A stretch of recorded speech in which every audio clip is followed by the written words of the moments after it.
Güc, sürət və texnikanı özündə birləşdirən reqbi Avropada, hətta Avstraliyada geniş yayılıb.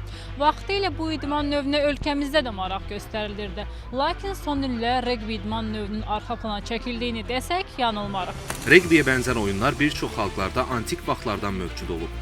Müasir reqbi isə 19-cu əsrin əvvəllərində İngiltərədə formalaşıb. 1823-cü il Reqbi şəhərində 16 yaşlı məktəbli William Webb Ellis futbol maçı zamanı qaydaları pozaraq topu əlinə götürüb və sürətlə qaçaraq onu rəqib qapısına salıb. Məhz bu hərəkət reqbinin yaranmasında böyük təkan verib.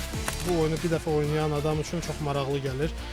Bu oyun digər idman növlərinin elementlərini özündə cəmləşdirir. Burada həm güləş fəndləri var, həm yüngül atletika, ağır atletika, cüdo fəndlərindən istifadə olunur. Hal-hazırda Azərbaycan reqbisində sırf uşaq və yeniyetmə komandalara diqqət ayırırıq.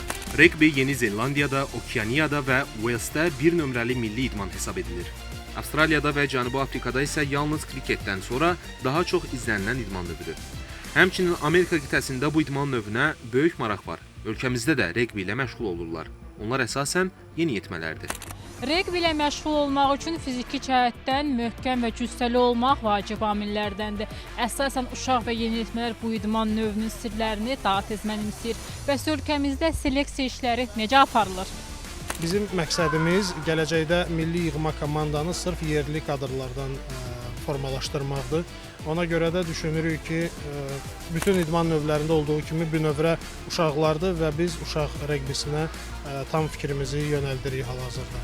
Məşqçinin sözlərinə görə yeniyetmələr bu idman növünə maraq göstərir. Onlar arasında oğlanlarla yaraşı qızlara da rast gəlməyə mümkündür. Mən 2 ildir reqbi ilə məşğulam. Mənim həvəsim elə yarandı ki, maraqlı gəldi mənə və mən bu kluba girdim. Və bundan sonra mən indi daha çox gücləşmişəm və çoxlu yarışlara getmişəm. Mən növbəti yarışa çox yaxşı hazırlaşıram və inanıram ki, biz yarışı udacağıq. Mən reqbi ilə 1 il məşğulam. Mən reqbi çox xoşuma gəlir. Yəni əvvəl birinci yarışda mən oynaya bilmirdim. Amma sonra ikinci, üçüncü, dördüncü yarışda mən çox belə yüksək oynamışdım və çox rahat idim. Vaxtilə ölkəmizin reqbi millisi mövcud idi. Hazırda isə böyüklərdən ibarət yığmamızı yeniyetmələrdən ibarət komanda əvəz edib. Reqbinin inkişafı üçün digər amillərlə yanaşı infrastruktur da vacibdir. Bugün paytaxtımızla yanaşı respublikamızın əksər bölgələrindəki olimpiya komplekslərinin nəzdindəki stadionlarda reqbi yarışları təşkil etmək mümkündür. Qalır idmançı yetişdirib beynəlxalq arenalarda nailiyyətlər qazanmaq.